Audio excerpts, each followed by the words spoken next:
श्रीपादराजं शरणं प्रपद्ये। अध्याय 15 बंगारप्पा सुंदरराम शर्मा वृत्तांत। मी शंकर भट्ट श्री दत्तानंदांकडून परवानगी घेऊन प्रवासास सुरुवात केली। रस्त्याने जाताना मला तहान लागली आणि मी जवळच्या एका विहिरी जवळ गेलो। पाणी काढण्यासाठी तिथं मला एक पोहरा सुद्धा होता। मी पाणी किती आहे हे पाहावं या उद्देशाने आत डोकावलो तेव्हा मला एक विचित्र दृश्य दिसलं। विहिरीच्या आतल्या बाजूस असलेल्या झाडाच्या फांदीला धरून एक व्यक्ती वर खाली कोलांटी उड्या घेत होती। त्या अपरिचित व्यक्तीनं माझ्याकडे मोठ्या प्रेमपूर्ण नजरेनं पाहिलं आणि म्हणाला, अरे शंकर भट्टा। मला आश्चर्य वाटलं, माझं नाव त्याला कसं कळलं असेल? मी त्याला उत्सुकतावश विचारलं, आपणास माझं नाव कसं कळालं? तो अपरिचित गृहस्थ म्हणाला, नुसतं नावच नाही तर तू श्रीपाद प्रभूंचा भक्त आहेस आणि त्यांच्या भेटीसाठी कुरुगड्डे जात आहेस हे सुद्धा मी जाणतो। तुला भेटण्यासाठीच मी तुझी वाट पाहते। त्याला कसं बाहेर काढावं या विचारात मी होतो। माझ्या हातातील दोरी मजबूत नव्हती। माझ्या मनातील भाव ओळखून तो पुण्यपुरुष म्हणाला, प्रापंचिक बंधानं संसार कुपात पडलेला मानव तू बंधरहित असलेल्या या विचित्र योग प्रक्रियेमधील आत्मानंदात मग्न असलेल्या मला कसा बाहेर काढू शकणार? माझा मीच उठेल। आपल्याला शक्ती कमी पडल्यास श्रीपाद प्रभू करुणेनं शक्तीचा अनुग्रह करतात असं म्हटल्यानंतर निमिषार्धात तो माझ्या शेजारी उभा होता। मी संभ्रमित झालो। तो म्हणाला, माझं नाव बंगारप्पा, तू तहानलेला दिसतोयस, मी तुझी तहान भागवतो असं म्हणून त्यानं त्या पोहऱ्यानं भराभर पाणी काढलं आणि तो स्वतःच ते पाणी गटागटा प्यायला। परंतु आश्चर्य असं की पाणी तो प्याला पण तहान मात्र माझी भागली। याचं मला आश्चर्य वाटलं। नंतर आम्ही दोघांनी प्रवास प्रारंभ केला। त्यानं बोलण्यास सुरुवात केली, मी स्वर्णकार कुटुंबातील आहे। मी मंत्रतंत्रामध्ये प्रावीण्य मिळवलं होतं। माझ्या मंत्राच्या सामर्थ्यानं नावडत्या व्यक्तीस मारून टाकण्याची विद्या सुद्धा मला अवगत होती। भूत प्रेत पिशाच यांच्या सहवासात सुद्धा मी राहिलो होतो। माझं नुसतं नाव ऐकून लोक घाबरत। ज्या गावात मी जाई तेथील लोक मी भूत प्रेतांचे प्रयोग करू नये म्हणून मला विपुल धन आणून देत। माझ्या चेहऱ्यावरील साधारण मनुष्यांच्या चेहऱ्यावर दिसणारी प्रसन्न कळा लोक पाहून भूत प्रेतांची असलेली विकृत कळा क्रूर स्वभाव माझ्या चेहऱ्यावर दिसू लागला। माझ्या संचारामध्ये एकदा पूर्व पुण्याईनं पिठिका पुरम लागलं। श्री दत्त प्रभूंच्या अवतारामधील पवित्र अशा नगरीत क्षुद्र असलेल्या कुंतत्राला परस्पर कलहाला काही कमी नव्हतं। श्री बापनार्युलू आणि श्रीपादांविषयी अनेक चित्र विचित्र गोष्टी मी कर्णोपकरणे ऐकल्या होत्या। मी सर्वात प्रथम बापनार्युलूंना मारून टाकावा असा विचार केला। मी एका ओढ्याजवळ जाऊन ओंजळीनं पाणी पित होतो। मला मनुष्यांना मारण्याच्या अनेक विद्यांचं ज्ञान होतं। त्यापैकी एक ज्या व्यक्तीचा अंत करायचा तिचं ध्यान करून पाणी प्यायलं तर ते पाणी त्या व्यक्तीच्या पोटात जात असे। मी त्या ओढ्यातील पाणी पित असताना श्रीपाद प्रभू बापनार्यांच्या जवळ होते। श्रीपाद प्रेमानं बापनार्युलूंच्या पोटावरून हात फिरवत तेव्हा ताबडतोब ते पाणी उडून जाईल। मी पाणी पिऊन पिऊन थकलो परंतु बापनार्युलूंवर त्याचा काहीच अनिष्ट परिणाम न होता ते पूर्वीसारखे सुरक्षितच राहिले। माझी विद्या का फळाली नाही याचं दुःख झालं मला। श्रीपाद प्रभूंची क्षुद्रोपासका शिक्षा। मला एक सर्प मंत्र येत होता। त्या मंत्राच्या योगानं इच्छित व्यक्तीच्या घरी सर्प जाऊन दंश करीत असे। मी बापनार्युलूंचं ध्यान करून तो मंत्र उच्चारण केला। अनेक सर्प बापनार्युलूंच्या घरी गेले आणि घरी असलेल्या एका वेलावर पडवळाप्रमाणे लोंबकाळू लागले परंतु ते बापनार्युलूंना काहीच करू शकले नाही। 2 मुहूर्तांचा काळ झाल्यावर ते जिथून आले होते तिथे निघून गेले। माझा दुसरा प्रयत्न सुद्धा फसला होता। माझ्या अंकित असलेले भूतप्रेत बापनार्युलूंच्या घराजवळ सुद्धा फिरकू शकत नाही। हा सर्व श्रीपाद प्रभूंच्या लीलांचा चमत्कार असल्याचं मला कळून चुकलं। एवढं झालं तरी माझी राक्षसी प्रवृत्ती काही कमी झाली नाही। मी स्मशानात जाऊन श्रीपादांची कणिकेची बाहुली करून त्याला 32 जागे 32 सुया टोचल्या। या मारण प्रक्रियेत श्रीपादांच्या शरीरास 32 ठिकाणी जखमा व्हाव्यात एवढीच नाही तर त्या सुयात रवरूप होऊन त्यांच्या शरीरात विषाचा फैलाव होऊन त्यानं त्यांचा अंत व्हावा असा माझा दुष्टवेध होता। परंतु हा प्रयत्न सुद्धा फसला। एका रात्रीच्या वेळी माझ्या शरीरात पाणी भरत असल्याचं मला जाणवलं। त्यानं मला प्राणांतिक वेदना होऊ लागल्या। बापनार्युलूंच्या घरी सोडलेले सर्व सर्प माझ्याकडेच येऊन मलाच दंश करू लागले। श्रीपादांच्या पेठाच्या बाहुलीला ज्या ज्या ठिकाणी सुया टोचवल्या होत्या त्या त्या ठिकाणी मला असह्य वेदना होऊ लागल्या, नरक यातनांचा अनुभव होऊ लागला. मी श्रीपाद वल्लभाला मनापासून अंतर्मनानं शरण गेलो. माझ्या अंतर्दृष्टीला श्रीपाद प्रभूंचं दर्शन झालं. ते म्हणाले, बंगारप्पा, तू केलेल्या महापापाला अनेक वर्ष इहलोकात दुःख भोगल्यानंतर नरकात सुद्धा दुःखाचा अनुभव घ्यावा लागला असता, परंतु मी तुझ्यावर कृपा करून या एका रात्रीत झालेल्या यातनांद्वारे कर्माचा नाश करत आहे. तुझ्या सर्व क्षुद्र विद्यांचा सुद्धा नाश करते. तरी पण कोणी तहानेनं व्याकुळ झालेला मानव तुझ्या अंतर्दृष्टीस दिसल्यास तू स्वतः पाणी पिऊन त्याची तहान भागवू शकशील. कोलांटी खात जुळणं ही एक योग प्रक्रिया आहे. त्याचा अभ्यास करून तू आनंदाची प्राप्ती करून घेशील. आजपासून सात्विक प्रवृत्तीचा स्वीकार करून जगशील. माझ्या मात्या पित्यांच्या घरी किंवा श्री बापनारेलूंच्या घरात पाय ठेवण्यास सुद्धा बहुजन्माचं पुण्य असावं लागतं. तुला या जन्मात तरी तसं भाग्य रे. जीवन देणारा परमेश्वर आहे म्हणून प्राण काढून घेण्याचा अधिकार सुद्धा त्याचाच आहे. माता पिता जन्मदाते असल्यानं परम पूज्य असतात. त्यांचा वृद्धापकाळात अनादर करणाऱ्यांकडे माझा कृपा कटाक्ष नसतो. तू आपल्या क्षुद्र विद्येनं कितीतरी निष्पाप लोकांना अकाली मृत्यू दिलास. त्या पापाचं फळ तुला शंकर भट्ट नावाच्या कन्नड ब्राह्मणाची भेट होईपर्यंत राहील. नंतर निशेष होईल. तो शंकर भट्ट माझा चरित्र लिहील असं श्रीपाद प्रभू मला म्हणाले होते. ही घटना घडली तेव्हा श्रीपादांचं वय 7-8 वर्षाचं होतं. त्या दिवसापासून मी तुझी वाट पाहतोय. आज माझा चांगला दिवस आहे असं बंगारप्पा म्हणाले. ही घटना गोंधळात टाकणारी होती.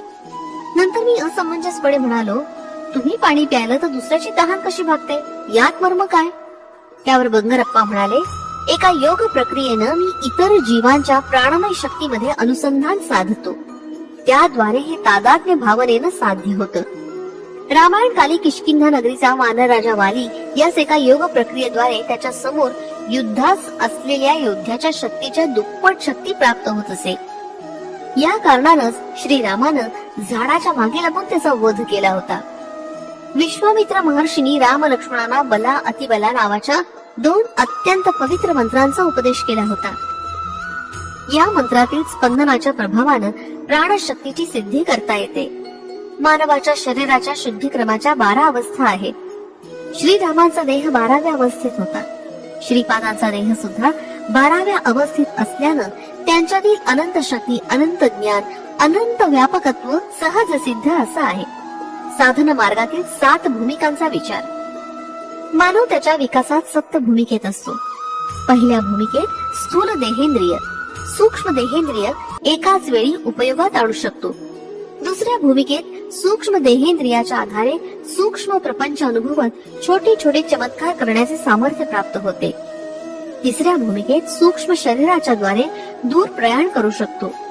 तिसऱ्या व चौथ्या भूमिकांच्या मध्ये वशीकरण केंद्र असतं. वशीकरणात असताना ज्या स्थितीत असतो त्याच स्थितीत आपण राहतो. गौतम ऋषींनी अहल्येस शाप दिला तेव्हा ते आश्चर्यचकित झाले. तिला आपण शील चैतन्यात आहोत असा दृढ विश्वास होता. ती श्रीरामांच्या दर्शनापर्यंत त्याच स्थितीत राहिली.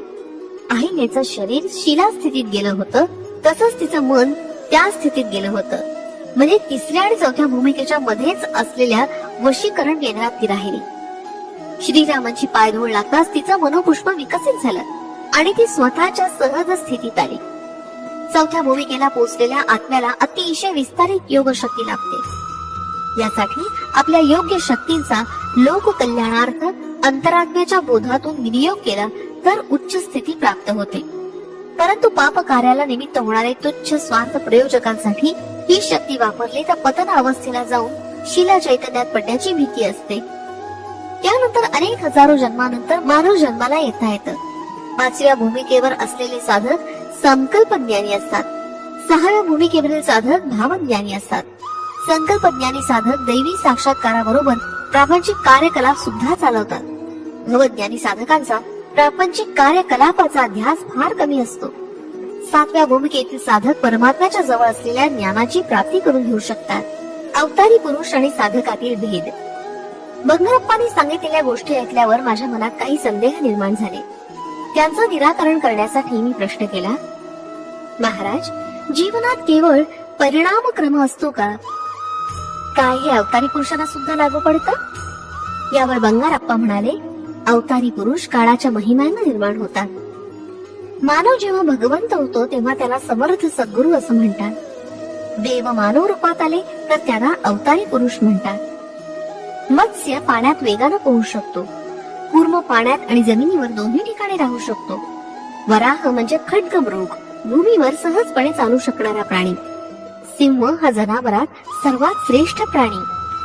नरसिंह अवतारात भगवान विष्णूंनी सिंहाचं मुख आणि मनुष्याचं शरीर असं रूप धारण केलं होतं. याचना प्रवृत्ती असणारा तमोगुण प्रधान असलेला वामन अवतार, रजगुणयुक्त असलेला परशुराम अवतार, सत्वगुण प्रधान असलेला रामावतार, त्रिगुणांच्या अतीत असलेला निर्गुण तत्व प्रधान असलेला श्रीकृष्ण अवतार, कर्म प्रधान असलेला बुद्ध अवतार. समस्त सृष्टीतील एकत्वातील अनेकत्व आणि अनेकत्वातील एकत्व स्वतःमध्ये सामावून घेणारा अत्यंत अद्भुत, अत्यंत विलक्षण युगावतार म्हणजे श्रीपाद श्री वल्लभावतार. श्रीपाद प्रभूंशी ऋणानुबंध नसलेले योग संप्रदाय, मत, धर्म नाहीतच. श्रीपादांची स्थिती बुद्धिमानांना सुद्धा समजण्यासारखी नाही. त्यांच्यासारखे तेच आहेत. सर्व सिद्धांतांचा, सर्व संप्रदायांचा त्यांच्यातच समन्वय आहे. या सृष्टीचा आदी बिंदू आणि अंतिम बिंदू सुद्धा तेच आहे. स्पंदनशील असलेल्या जगत व्यापाराचं निरीक्षण करणारे, संकल्प करणारे, क्षय करणारे तेच आहेत. हे गूढ असं देवाचं रहस्य आहे. सप्तर्षींना जे समजलं नाही ते मी काय सांगू. बाबा शंकर भट्टा, तू धन्य आहेस. त्यांचं अव्याज कारुण्य लाभेल तो धन्य होय. अन्य जीव व्यर्थ होत. सत्कर्म व दुष्कर्मांचं फल विवरण. मी विचारलं, महाराज मला एक शंका आली आहे. समस्त कर्माचा बोध करून देणारा तोच असल्यावर लोकांमध्ये थोड्यांना चांगलं, थोड्यांना वाईट असं जन्माला का घालतो. यावर बंगारप्पा मोठ्यानं हसले आणि म्हणाले, तू चांगला प्रश्न विचारलास. सर्व सृष्टी द्वंद्वातूनच निर्माण झालीय. मृत्यूचं भय नसेल तर जन्मदात्री आई सुद्धा मुलावर प्रेम करणार नाही. वेदांमध्ये पुरुष हा शब्द आत्मा या अर्थानं वापरला असला तरी आत्मा म्हणजे पुरुष नव्हे. पुरुष हा शब्द देहास सूचित करतो आणि आत्मा हा देह नाही. तो देहाहून निराळा असून अजन्मा, अव्यक्त, अचिंत्य आणि विकाररहित आहे. मानवात आणि प्राणी मात्रात एकच आत्मा वास करतो. मनुष्य आणि देव यांच्यात मात्र भेद आहे. या भेदामुळेच मनुष्य देवत्व प्राप्त करण्यासाठी प्रयत्नशील असतो. या प्रयत्नामुळेच मानवाचा विकास होतो. देवामध्ये केवळ चांगल्या सृजनात्मक शक्ती असतात असं नाही, तर काही विघटनकारक, विनाशकारक शक्ती सुद्धा असतात. त्या शक्तींचा आवश्यकतेनुसार उपयोग करून सृष्टीचं चलनवलन सुव्यवस्थित चालवण्याचं कर्म देव करत असतात. मनुष्याच्या जन्मात सुख आणि दुःख ही पूर्वकर्मानुसार येत असतात. दुःख येत असल्यानं मानवात सुखाचं महत्व कळतं आणि तो सुख मिळवण्याचीच आकांक्षा करतो. सृष्टीमध्ये असं दिसून येतं की अनेक दुष्ट, कुकर्मी, नास्तिक, जनतेला छळणारे लोक अत्यंत सुखाचं जीवन जगतात आणि सत्यवचनी, प्रामाणिक, सदाचारी, सच्चीर व्यक्तींना अनेक दुर्धर संकटांना तोंड द्यावं लागतं. अशा विपरीत स्थितीचं कारण असं की कुकर्म करून सुद्धा अत्यंत सुखाचा उपभोग घेणाऱ्या लोकांनी पूर्वीच्या जन्मात काही सत्कर्म केली असणार आणि त्याचं फलस्वरूप त्यांना आज असलेलं सुख प्राप्त झालंय. तसंच अत्यंत प्रामाणिक, सच्चील, सज्जन लोक आज जी दुःख भोगताना दिसतात ती त्यांच्या पूर्वजन्मातील पापकर्माचं फलस्वरूपच. मनुष्यास आपल्या पाप अथवा पुण्याचं फळ तत्काळ मिळत नाही, त्यास काही वेळ लागतो. परंतु पाप किंवा पुण्य अत्यंत तीव्र स्वरूपाचं असल्यास त्याचं फळ लवकर मिळतं. चांगलं अथवा वाईट कर्म करणं मानवाच्या हाती असतं. समाजात अधर्माची वाढ होऊन दुष्ट, दुराचारी लोकांकडून सज्जनांचा, संतांचा छळ होऊ लागतो. त्यावेळी भगवान सगुण रूपात अवतार घेऊन पापी, दुराचारी लोकांचा नाश करून धर्माचं, संत सज्जनांचं रक्षण करतात. हजारो वर्षांपासून आकाशात तारे, ग्रह चांदण्या होत्या, परंतु त्या सध्याप्रमाणे सुव्यवस्थित नव्हत्या. कालांतरानं या तारामंडलातील अनेक तारे खाली पडून त्यांचं दगडात रूपांतर झालं. अनेक ग्रह एकमेकात मिसळून गेले. पृथ्वीसह सारे ग्रह सूर्याभोवती परिभ्रमण करतात. या ग्रहांच्या आकर्षण विकर्षणानंच सृष्टी चलित आहे. ती सूर्याभोवती परिक्रमा करत असते. परमेश्वराविषयी आकर्षणानं लोक आस्तिक होतात आणि सत्कर्म करण्यास प्रवृत्त होतात. ज्या लोकांमध्ये परमेश्वराविषयीचं आकर्षण नसतं ते नास्तिक होऊन दुष्कर्म करण्यास प्रवृत्त होतात. या दोन्ही प्रकारच्या कर्मांना ते स्वतःच आधार असतात. वेलू प्रभू महाराजांचा गर्वभंग. पिठिकापुरम या नगरीत वेलू प्रभू नावाचे एक महाराज राज्य करीत होते. ते वेश बदलून नगरात फिरून प्रजेची स्थिती अवलोकन करीत. एकदा त्यांना श्रीपाद श्री वल्लभांना भेटण्याची इच्छा झाली. त्यांनी आपल्या सेवकास अप्पळराज यांच्या घरी पाठवून आदेश दिला की श्रीपाद श्री वल्लभ स्वामींना तत्काळ घेऊन यावं. घरात स्वामींचे आजोबा बापनाचार्य होते. सेवकांनी त्याला राजाज्ञा सांगितले.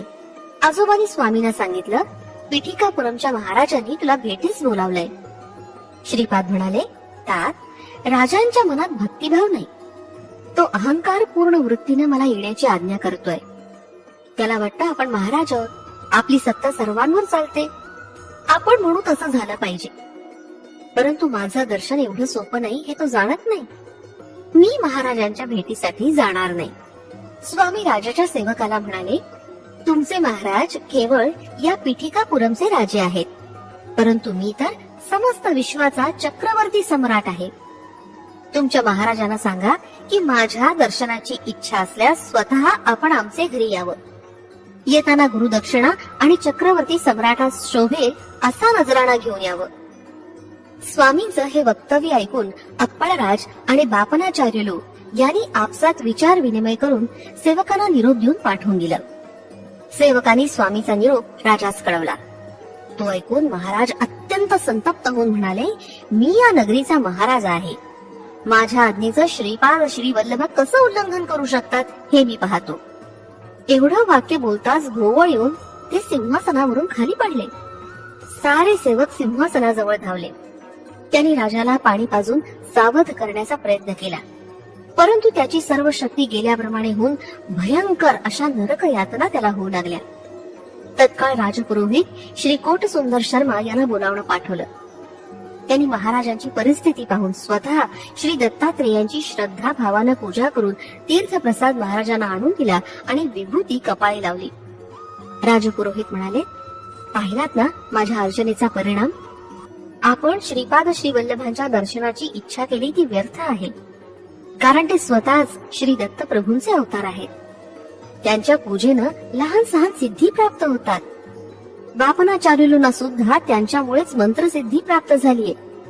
श्री व्यंकटशास्त्री हा धूर्त वैश्य स्वामींना अनेक सिद्धी प्राप्त आहेत असा प्रचार करीत असतो. महाराज, आपण बलवान असलात तरी श्री स्वामींना बांधून आणणं योग्य नाही, ते आपल्या फायद्याचं नाही. महाराज राजपुरोहिताला म्हणाले, श्रीपाद श्री वल्लभांनी काही दुष्ट शक्तींचा उपयोग करून आम्हाला त्रस्त केलंय, यावर काही उपाय सुचवावा. राजपुरोहित म्हणाले, महाराज, आपण विद्वान ब्राह्मणांकडून दत्त पुराणाचं पारायण करून घ्यावं. स्वयंभू दत्तात्रेयाची पूजा करून समाराधना करावी आणि ब्राह्मणांना भूदान, सुवर्णदान, अन्नदान करावं. असं केलं असता श्री दत्त प्रभू प्रसन्न होऊन आपली व्याधी पूर्ण बरी करतील. राजानं राजपुरोहितांच्या सांगण्याप्रमाणे विद्वान ब्राह्मणांकरवी श्री दत्त पुराणाचं पारायण प्रारंभ केलं. परंतु आश्चर्य असं घडलं की पारायण सुरू केल्यापासून गावातील चोरांचा सुळसुळाट अधिकच वाढला. त्यांच्यावर आळा घालणं राजास कठीण झालं. महाराजांना त्या रात्रीत स्वप्नात आपले पितर दिसले. ते अगदी क्षीण, अशक्त आणि दीनवाणे दिसत होते. ते म्हणाले, अरे वेलू, तू आम्हास श्राद्ध भोजन देत नाहीस, आमची या प्रेत योनीतून सुटका करण्यास काही करत नाहीस. महाराज म्हणाले, तात, मी शास्त्रानुसार श्राद्ध कर्म करतो ना. पितर म्हणाले, परंतु ते आम्हाला काही मिळत नाही. ब्राह्मण मात्र खाऊन पुष्ट होत आहेत. राजानं आणि ब्राह्मणांनी दोघांनी श्रद्धायुक्त अंतःकरणानं मंत्रोच्चारासह श्राद्ध कर्म केल्यास आम्हाला त्याची प्राप्ती होईल. पितरांच्या वक्तव्यानं राजास रात्री निद्रा सुद्धा आली नाही. याच वेळी त्याची उपवर सुंदर अशी कन्या भूतबाधेनं पीडित होऊन केस मोकळे सोडून विकट हास्य करीत घरातील सर्व वस्तू रागानं घराबाहेर फेकू लागली. ती जेवायला बसली की अन्नात किडे दिसत आणि ती ते अन्न फेकून देई. तिच्या अंगावरील कपड्यांना एकदम आग लागे. अशा प्रकारे महाराजांना सर्व बाजूनी संकटाने घेरलं. त्यांची स्थिती अत्यंत दयनीय झाली. राजा सहाय्य करणाऱ्या राजपुरोहिताची स्थिती सुद्धा अत्यंत शोचनीय झाली होती. त्याची सौम्य सोज्वळ स्वभावाची पत्नी एकाएकी अत्यंत क्रोधित स्वभावाची होऊन पतीच्या शिरावरच भांडे आपटू लागली. त्याच्या मुलानं प्रत्यक्ष राजपुरोहितालाच दोरखंडानं घरातील एका खांबास बांधून ठेवलं. त्याला जेव्हा भूक लागली तेव्हा त्याच्या समोर एक गवताचा भारा ठेवून तो न खाल्ल्यास पोळविण्यास सुरुवात केली. पारायणासाठी निवडलेले ब्राह्मण पारायण संपवून जेवण करून घरी येताच त्यांच्या घरी धुमाकूळ घालणारी भूतप्रेत दिसत होती. ती पाहून बिचारे ब्राह्मण अगदी घाबरून जात. ती भूत ब्राह्मणाला म्हणत, तुमच्या महाराजांनी असंख्य पाप केली. आम्हाला आमच्या पतीपासून दूर करून आतोनात छळ केला. तुम्ही राजानं वाम मार्गाने मिळवलेलं धन दान रूपात घेतलं, त्यामुळे आम्ही तुम्हाला त्रास देत आहोत. ही सर्व परिस्थिती पाहून ब्राह्मण, राजपुरोहित आणि स्वतः महाराज अगदी घाबरून गेले. त्यांना यातून सुटका कशी करून घ्यावी हे कळेना. अत्यंत भयभीत होऊन महाराज राजपुरोहितांना म्हणाले, दत्त पुराणाच्या पारायणामुळे सर्व दुःख नाहीशी होऊन सुख प्राप्ती होईल असं वाटलं होतं, परंतु सारं काही विपरीतच घडलं. त्यांना आता श्रीपाद श्री वल्लभ स्वामींच्या सामर्थ्याची कल्पना आली आणि आपण केलेल्या करणीवर पश्चाताप झाला. महाराज, राजपुरोहित आणि ब्राह्मणास घेऊन श्री स्वामींच्या दर्शनास गेले. ते सर्वजण स्वामींना शरण गेले आणि क्षमा याचना केली. क्षमाशील, दयाघन अशा श्रीपाद राजांनी मोठ्या उदार अंतःकरणानं त्यांचे अपराध क्षमा केले. ते म्हणाले, या सृष्टीमध्ये प्रत्येक जण हा सेवकच असतो. मी जेव्हा प्रसन्न होतो तेव्हा त्या सेवकाला सेवेचं जास्तीत जास्त फळ प्रदान करतो, परंतु अप्रसन्न झाल्यास सेवेचं अगदी कमीत कमी फळ देतो. मंदिरातील स्वयंभू दत्त मीच आहे. कालाग्नी रूपात असलेलं ते दत्त रूप माझंच आहे. मी जीवांच्या उद्धारासाठी या श्रीपाद श्री वल्लभ रूपात अवतरलोय. श्रद्धायुक्त अंतःकरणानं माझी भक्ती केल्यास मी प्रसन्न होतो. माझे आई वडील सौ सुमती आणि श्री अप्पळराज हे प्रत्यक्ष श्री लक्ष्मी आणि भगवान विष्णूचे. माझे आजोबा एका जन्मामध्ये लाभाद महर्षी होते. माझा जन्म गणेश चतुर्थीस झाला. मी पुढील नरसिंह सरस्वतीच्या अवतारात माझे आजोबा श्री बापनाचार्युलूं सारखा दिसेल. मी त्या अवतारात जेव्हा गंधर्वपूर या क्षेत्री निवास करीन त्यावेळी भूतप्रेतांची त्यांच्या योनीतून सुटका करीन. विपुल धन, दौलत, शक्ती, सामर्थ्य असले तरी त्याचा गर्व करू नये. संपत्ती ही सत्य मार्गाने मिळवलेली असावी, वाम मार्गाने मिळवलेली नसावी. वाम मार्गाने मिळवलेली संपत्ती दुःख, क्लेश, अशांती, वैमनस्य, आपोपर भावासच कारणीभूत होते. प्रत्येकाच्या पाप पुण्याचा हिशोब चित्रगुप्ताकडे असतो. तुमचं पाप नष्ट होण्यासाठी मला शरण येऊन आर्त भावानं श्रीपाद श्री वल्लभा दत्तात्रेया दिगंबरा अशी हाक मारल्यास मी तुमच्या सर्व पापाचं दहन करून तुम्हास पुण्यात्मा करीन. हे महाराजा, तू सत्य असलेलं असत्य सांगितलंस आणि असत्य असलेलं सत्य प्रतिपादन केलंस, त्यामुळे तुला इतक्या संकटांना तोंड द्यावं लागलं. श्रीपाद श्री वल्लभांचा योग्य सन्मान न करता त्यांची निंदा केल्यानं श्री दत्त पुराण या ग्रंथाचं पारायण करून सुद्धा त्याचं फळ न मिळता नुसती संकटच झेलावी लागले. श्री दत्त प्रभू स्वतः श्रीपाद श्री वल्लभच आहेत हे त्रिवार सत्य आहे. श्रीपाद श्री वल्लभांचा जय जयकार असो. फलश्रुती, अकारण कलह निवारण, पूर्वजन्मकृत दोष निवारण.